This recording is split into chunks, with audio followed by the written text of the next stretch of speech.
Brightness einstellen. Man kann den... Hi there. Hi everybody. We're just fiddling. I'm looking really bright today, and I'm trying to look not as bright like in my natural state, which is not very bright. Okay, but what Florian will try and make it in a way that we look less weird, hopefully. Welcome to our 7th Shadowrun Online live Q&A.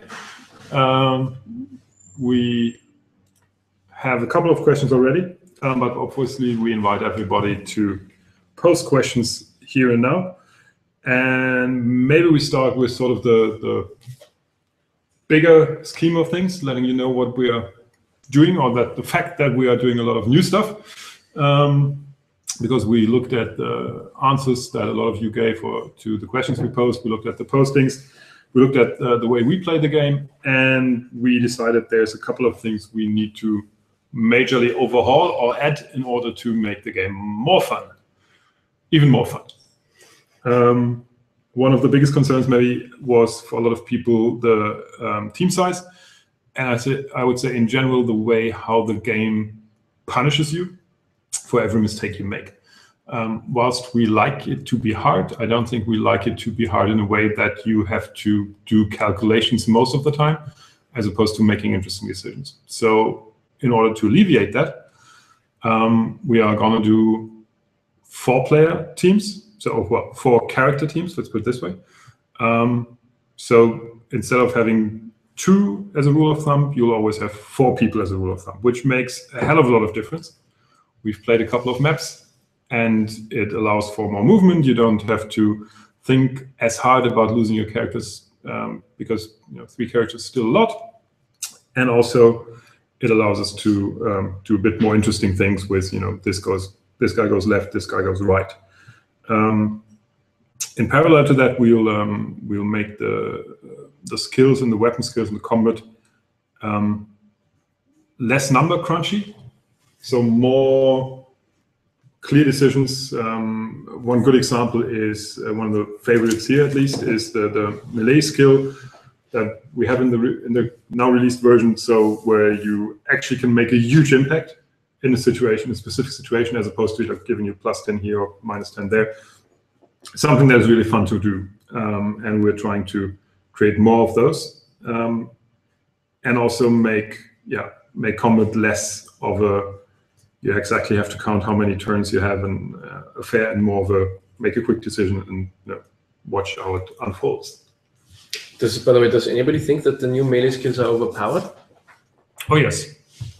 Because I kind of think they do, but I still use them because they're so much fun. I think they're overpowered situational, which is fine, because in some situations you just can't use them at all. And more than once have I run into a melee, sure of my victory, only to find out that I've left 2 people standing and then they kill me. So I like them. But then you should use the cowardly sword. That's for weaklings. I like to go in heavy. No, I like them. Yeah, that's definitely. I mean, please give us feedback if you think that this is the right way or this is the wrong way to go. We'd of course like to hear what you have to say about that. Yeah, and we would also like to hear from all the Linux players. Oh yes. Or if you have friends who have Linux, please encourage them to download the game now, because we've made this Linux build and we don't have the ability to really test from all of the many different Linux versions that are out there. So we only tested a small amount, and it's a lot of work to do that every time. So we need all the help from the Linux community we can get. Also, since we went through all the trouble of doing it in Linux, I would implore everybody to now give us a lot of money for that, because it's needed. But the information wants to be free. Yep. Yeah. Yes, that doesn't mean that the games can't be played for. Florian told me today that in terms of users, last week Linux and Mac players were pretty evenly matched, which I totally didn't expect. Okay. I thought there would be much more people playing on Macs and buying the game on Macs. To correct you, it wasn't people playing, it was people buying. Mm-hmm. But They were pretty even. So yeah, we're happy that With a low absolute number, I would assume. I'm happy that there are Linux people out there. Yeah, there are. And we can't forget there are backers out there who now for the first time can try the game properly. That's true. I saw a couple of posts as well of people saying, you know, now that it's things, I'll actually give it a try. So yeah, please do give it a try, and please do give us feedback if things don't work out. Hey RC, welcome. Okay. So on that sort of big overhaul things, another thing that we are going to add is what we call non-combat interactions. So things like unlocking doors, opening containers, disabling alarms, or hacking cameras, or maybe even talking to people sometimes in different ways. In different ways. These should be based on skills, so it's not just click on it and something happens, but you actually have a skill that does that and allows you to interact with that object. That should sort of enhance the level experience considerably, hopefully. It'll also give us the ability to give you alternate ways of resolving stuff. So instead of having to kill everybody, you can maybe circumvent the room the evildoers are in by unlocking a door, hacking into the system, and then going around and something like that. Or venting gas into the room and killing everybody. Or doing that, yes, yeah. Or taking over the turret and making the turret kill everybody. As long as in the end everybody's killed. Yes, that's the main objective, obviously. Well, that's another big part of what we want to do. And the third part that we're gonna add and that isn't apparent yet is the world map. So you'll see some actual progress of what you do and where you do it. That also goes along with the story, which we really haven't reviewed yet. I think most of the story is not in the current version. No. The campaign that we have, sort of the prequel campaign that we have now, is pretty much a test bed for us to try to work all the mechanics in, to see how the dialogue system is going to work, how everything's going to work, so that we don't have to maintain the whole stash of missions that are going to be in the campaign proper. Yeah. So just for people that, because a couple of people wondered, it doesn't feel like there's a lot happening. This is what you see currently is levels, and you'll see those levels again in the future in an actual campaign. But the campaign story is quite a different animal. Speaking of which, the Lockdown campaign book apparently is in preparation at Catalyst. So it's in the not too distant future. So if you're in the habit of lighting candles or doing voodoo shit, then now would be the time. Yeah, in not too distant future, we'll see something like the campaign book for Lockdown.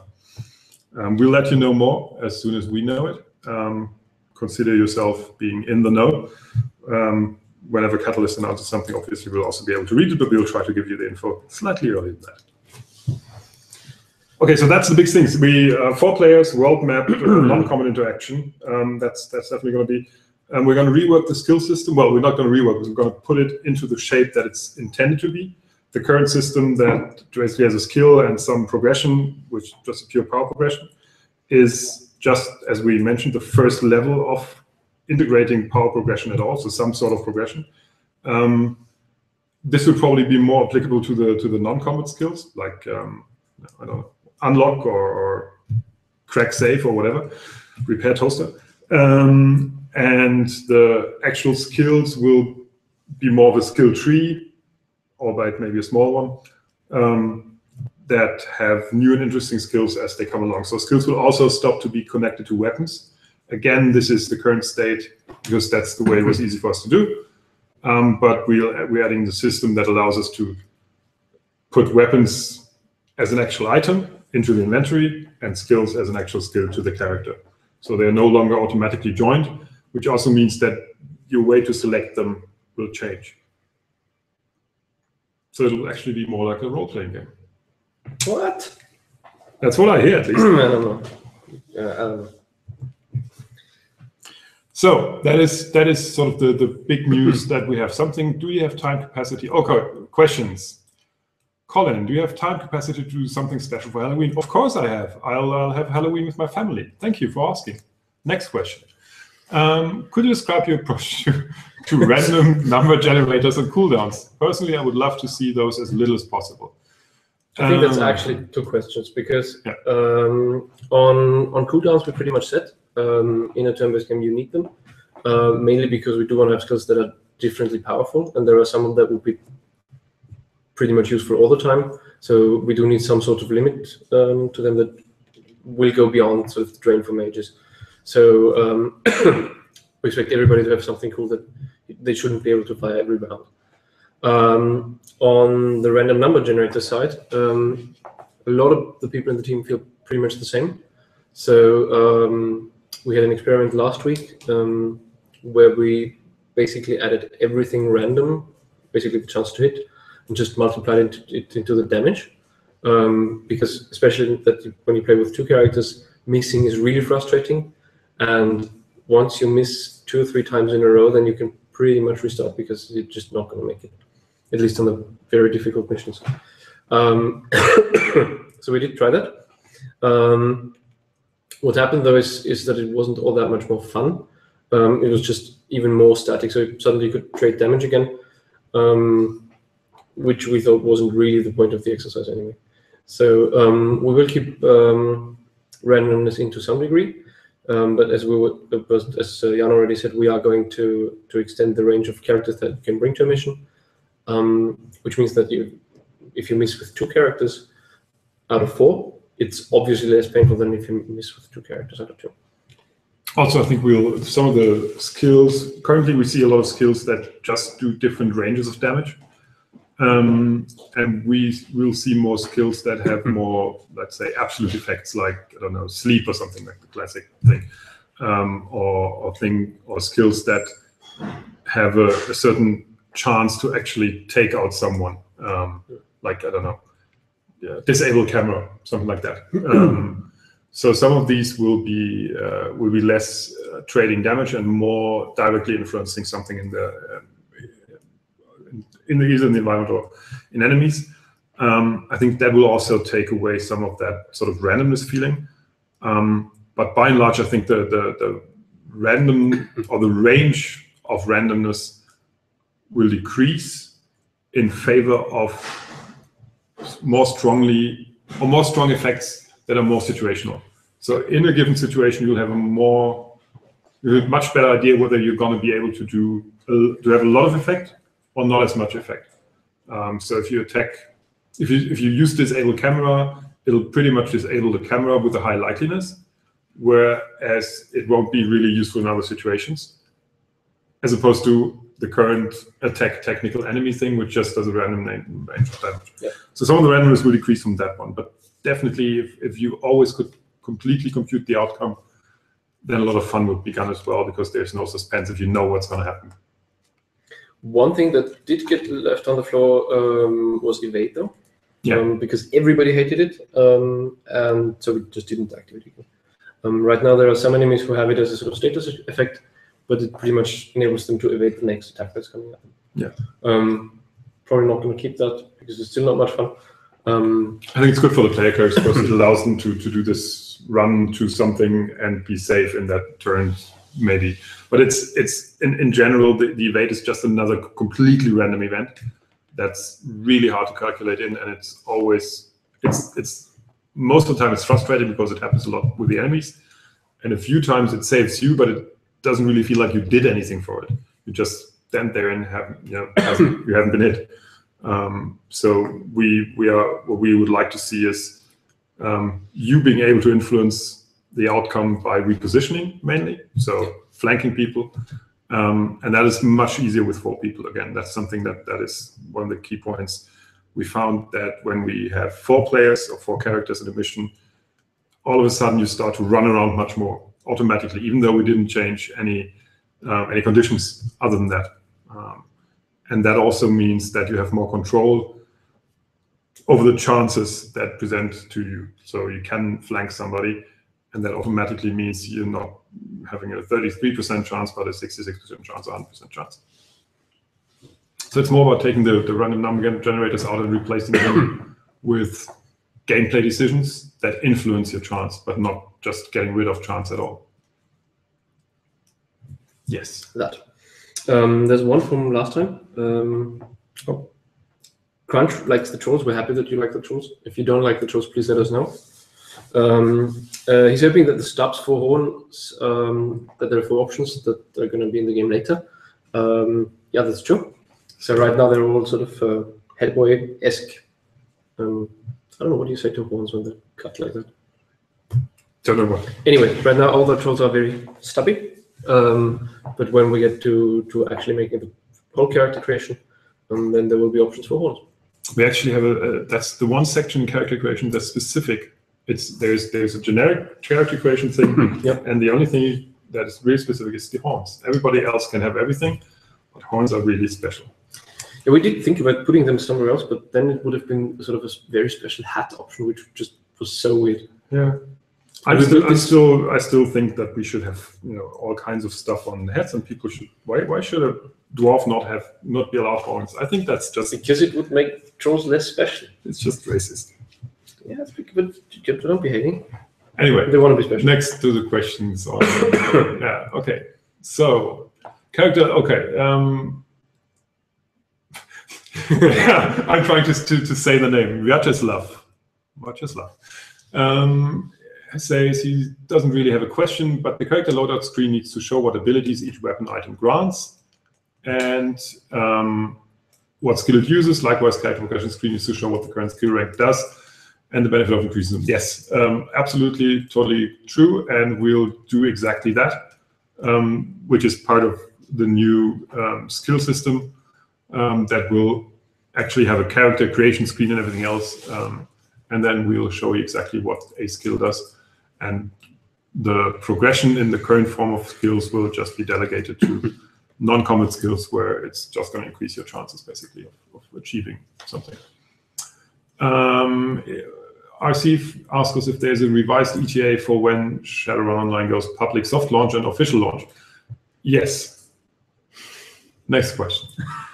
No, okay, there is one. We are probably looking at a careful January for something more public.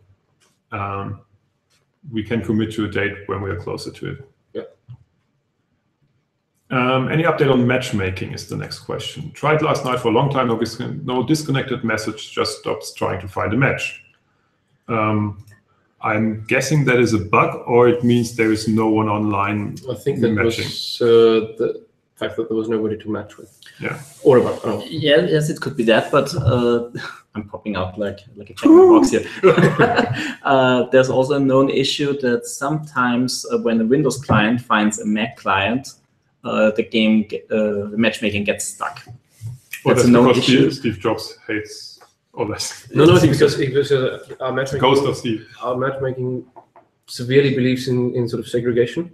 Okay. So Mac and Linux and PC players. Okay, so our matching system is racist. Basically. Yes, but we only found out, and we are sort of beating it into submission. I'll tell you, these AIs, they get more dangerous every day. Yeah. So yes, Mac players will be able to sort of sit in the front of the bus, we hope. Okay. But that might be it, and we're sorry about it. Well, we didn't know it was racist, but you know. Things you learn. Okay. Next one. Are you going to do some more testing and try to work out the healing via spells and our medkits, or is it gone for good? That's a discussion we're going to open again with the non-combat interactions. We haven't started yet because we just started with non-combat interactions, so I didn't tell Tom that I'm going to discuss it with him. But by and large, with 4 people, I think it's less of an issue to have health, because we can also spread damage more vigorously, and then we can have health and everything else. I'm probably first going to see it as a consumable. Yeah, I'm still thinking medkits is the way to go, which is a consumable, and maybe if we have a skill that's called healing, the medkits would be more efficient or something like that. That could be a possible combination, but maybe not. Anyway, right now we're trying out grenades and exactly. Consumables. So yeah, I think consumables is the most likely place you're going to see it. With a healing spell, it's sort of a no-brainer. It's just healing spells. There will never be a reason not to have it. Exactly, you always want to have it. You always want to use it, and there's no trade-off.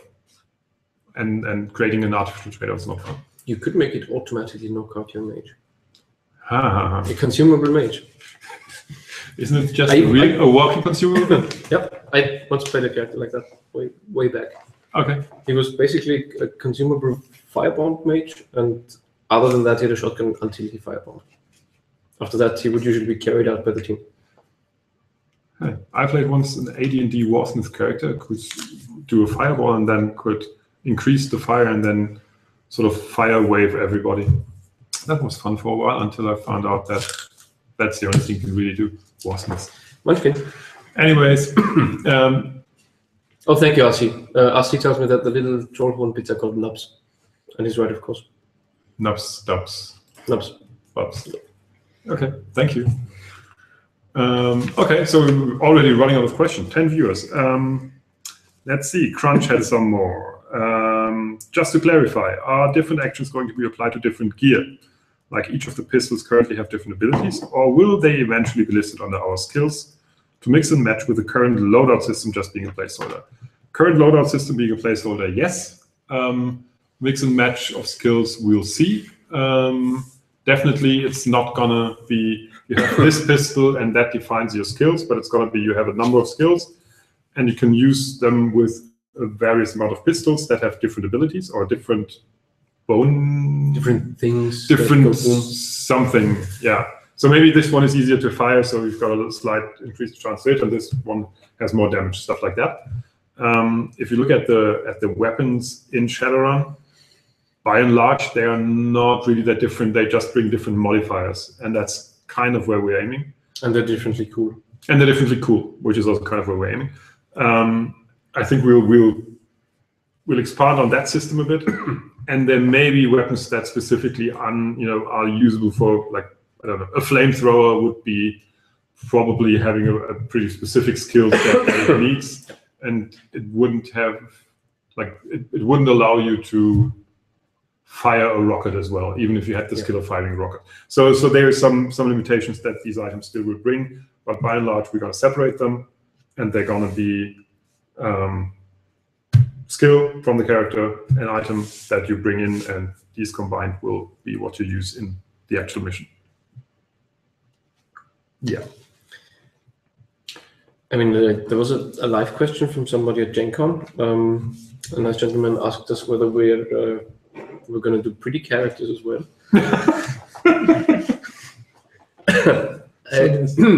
So now we are. We're upping the poly count on our characters. We're redoing a lot of textures now.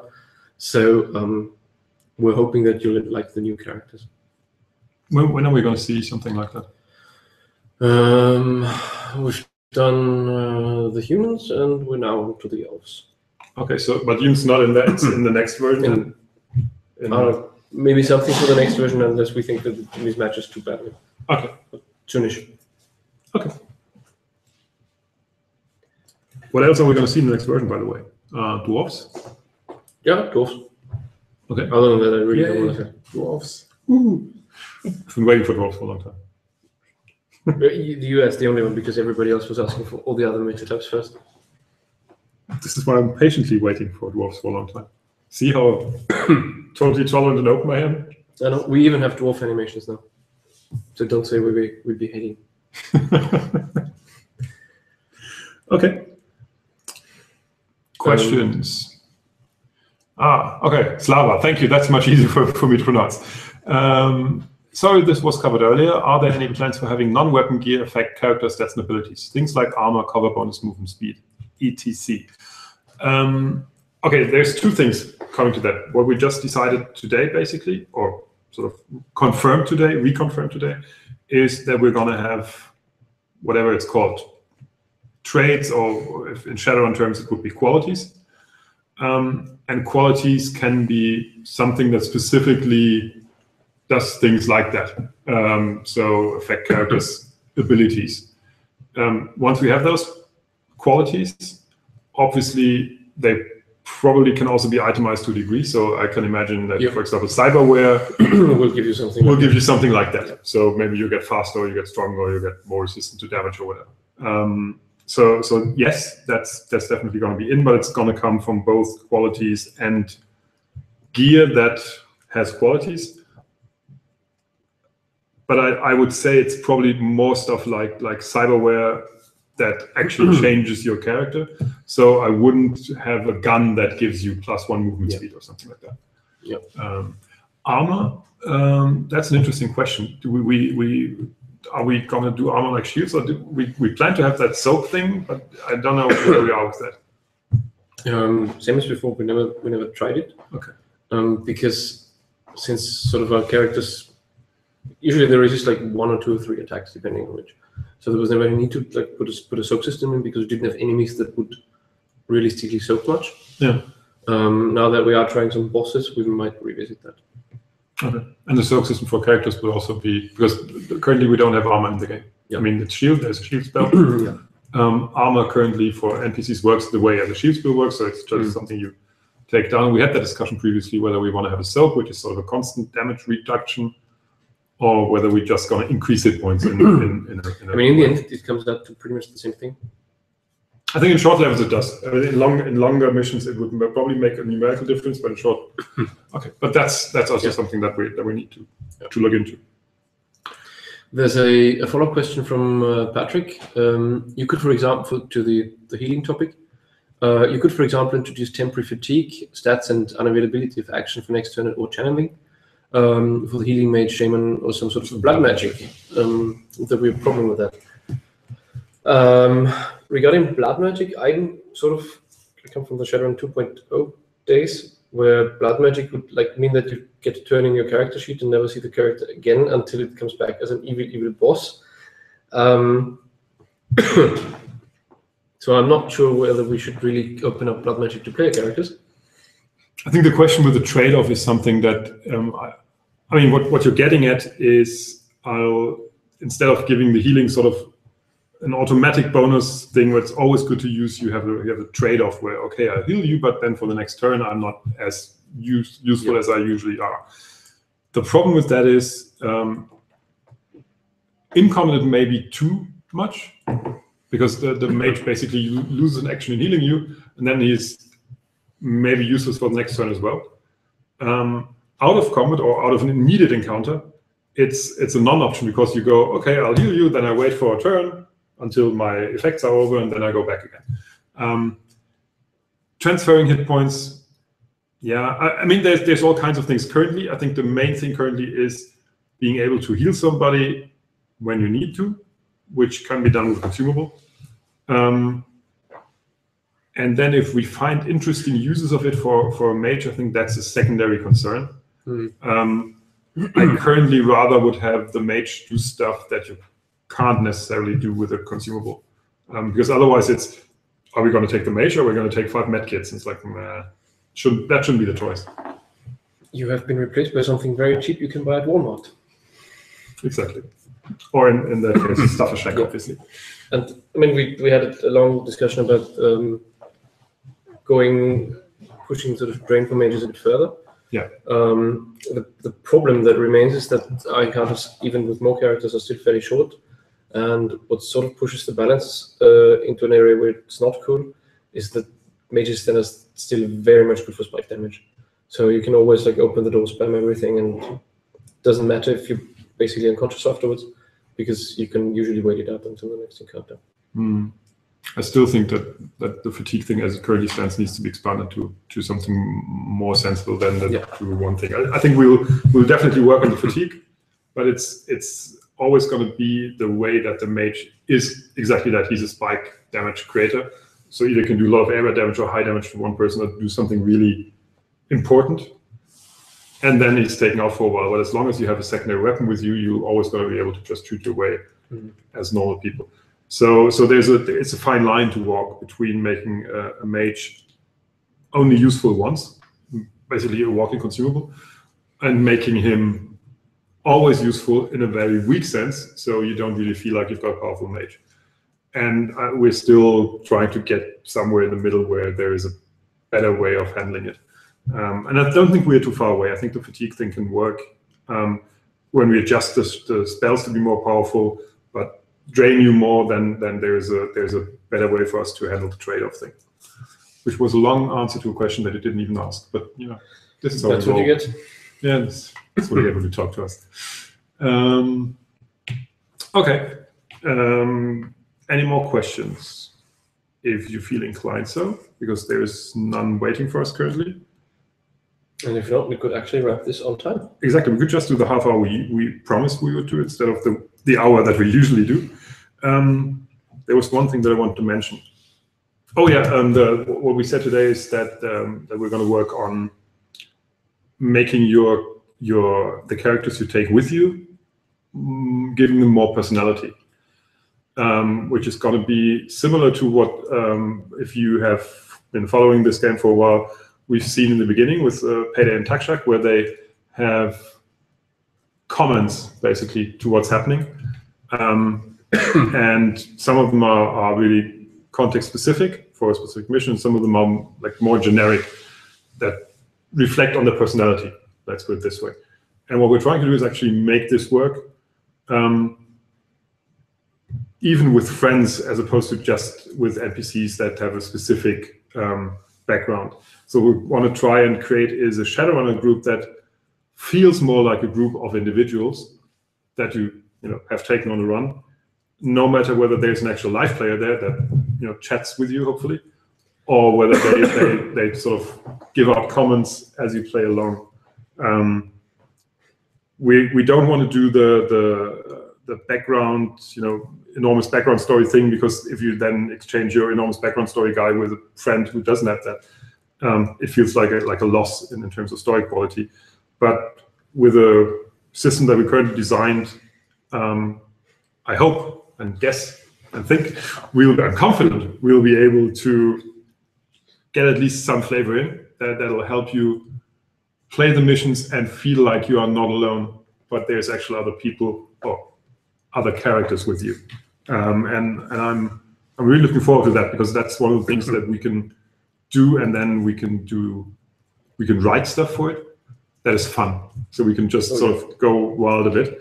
And depending on how many different types we do, what we also want to do is we want to tie those to the quality. So for example, a quality could be hates Mac users, and then for some weird reason that would actually affect your stats in some way, but it also affect your dialogue or the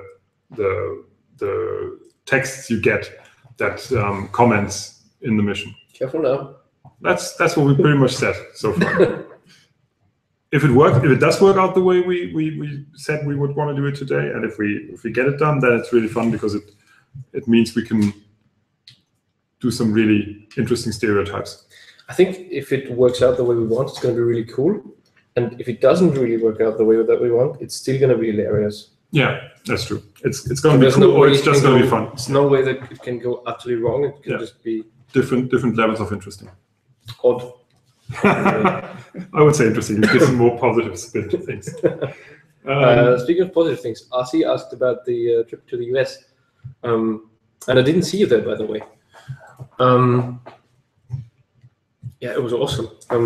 I've never seen so many tabletop gamers in one place, obviously, because Gen Con is like a city within a city. The people were so friendly there. I was really surprised, because Austria is kind of this grumpy place where everybody tries to sort of play everything down, and when you ask somebody how he's doing, he always says, well, could be better, not bad, but not good. And there, everybody was just so cheerful and so supportive of the game. A lot of the backers stopped by, which I really enjoyed. A lot of new people played the game, gave us a lot of great feedback.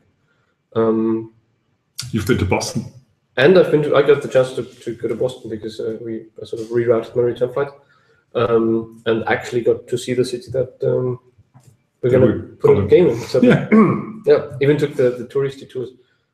Took a duck boat tour, which is quite fun. Basically, it's like this huge amphibious truck, and you get like this driver/tour guide who has the ability to talk at like 200 words per minute for an hour straight.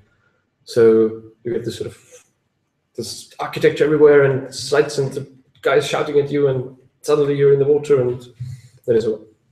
Then you go to Legal Seafoods and have excellent clam chowder. Yeah, and I even did the tour of the Fenway Park Stadium, which is gonna play a minor or major role in the game. We don't know yet how big, but it's definitely gonna be there. So got to see it in person, and it's cool. It's quite charming. The green monster. The green monster. I know Charming it's called the green monster. monster. It's really quite Monstrous. monstrous. But yeah, thanks for asking. The one thing I enjoyed the most was meeting so many Shadowrun fans, and just exchanging ideas of what they think that Shadowrun is and how they play it and how they or what they would like to see in a game like the one that we're doing. Okay. Also got to meet all the fun folks at Catalyst finally in person, because most of the people I just know by email, so that was a fun thing as well. Oh, and why didn't I see you there? Right. Next time. Okay, there's another question. The tabletop has 8 attributes plus Edge and Magic Resonance, which makes meta type more than cosmetic choice. How, if at all, would attributes course be implemented? We'll definitely, the qualities that I now just talked about will be something that may also apply to meta type choices. So when you choose a troll, you'll get the quality troll, and that will mean that he, I don't know, does more melee damage and has more hit points, something like that. We currently try not to run the attributes themselves. There is very little way to use them well, because in the Shadowrun game, what they do is actually they increase your percentage to do something like success, because they just give you more dice. A lot of our actions that require dice don't really scale in that sense, because without a good attribute, you would have a really low chance to hit, and missing a lot of times isn't fun, as we mentioned. And also, the other way that attributes have been used in the past is as a limiter. So you can't have that skill at level 7 unless you've got an attribute at level 7, which is also not a lot of fun.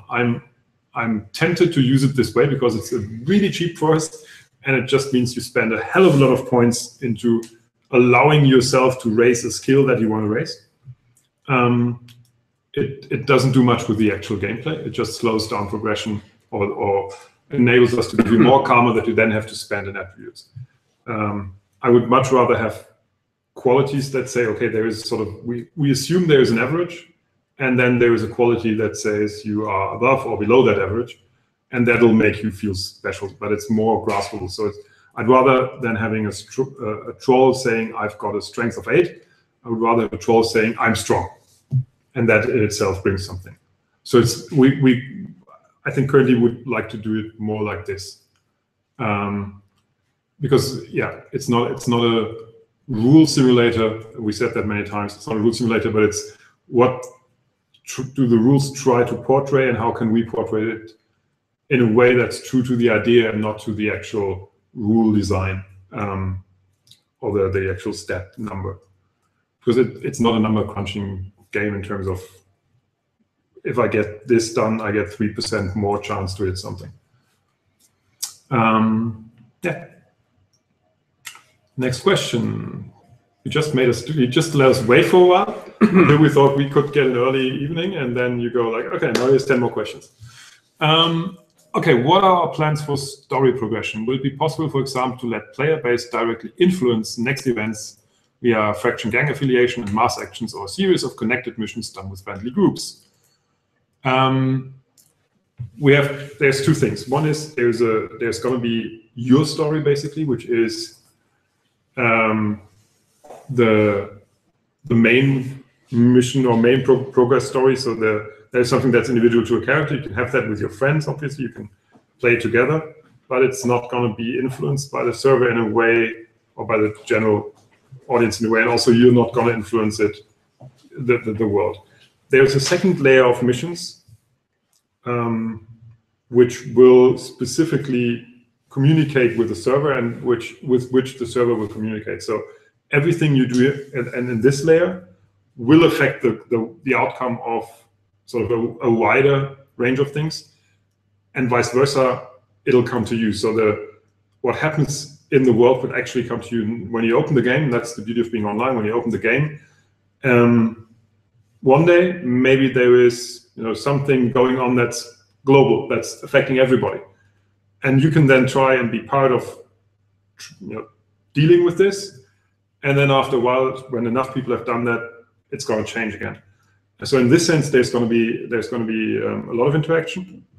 The story of the world will also progress accordingly. So some of the stuff that the collective action of the player affects will affect the next missions that we'll create, or we'll have specific events that will influence a decision. Let's say there's a mission where you can kill the mafia guy, and there's another mission where you can kill the Yakuza guy, and then depending on how many people take which mission, one of them is going to be dead, and the next update that we do, the mafia Don has a specific role. So things like that also, where it's event driven, there will be influence. And finally, as we always have repeatedly said, one of the mega corporations will, by this chain of events, be taken down, and the chain of events will be influenced by our players. So ultimately, the players will decide which of the mega corporations will have to take a dive. Next question. Will there be a transportation system in the game to get to different mission locations? Taxis, rigger vehicles, train systems, duck buses, even if that just cuts to a loading screen. I don't know. There won't be a transportation system in the sense of actually you getting into a car and then driving somewhere. A loading screen, like a duck bus loading screen thing that goes. Yeah. I don't know. I kind of think it's fun the first couple of times, and then after a while you just go out, skip it. And we're trying not to invest in stuff that you don't want to see more than once. Yeah, that's my current take on it. Diplomatically said. All right then. Yeah, we don't blame you, RC. That's fine. And thank you. Hope to see you next year, though. Yeah, exactly. Expect to see you next year. Okay. Any other questions left? Okay. Right. It's 45 minutes. We've had our usual sort of overlap of things. Yes. So as we said, we're pretty excited. This week this and last week have seen a lot of things that we reinvented. Changes. Yeah, changes. Yeah, seen a lot of changes. We'll see how we can make those changes. We've got a couple of people from the arena team coming over, hopefully helping us. And there's a lot of spirit of, I wouldn't say renewal, but at least of change. Spirit. There's a lot of spirit. There's a lot of spirit. Spirit. Okay, and Slava will have the next one, the question you just asked, because I've sort of been wrapping it up. We'll do that next time. We'll answer that when we have more time to think about it. Yeah, so thank you for today. Thank you, Florian. After the next patch. Thank you. And see you after the next patch. Bye. Bye.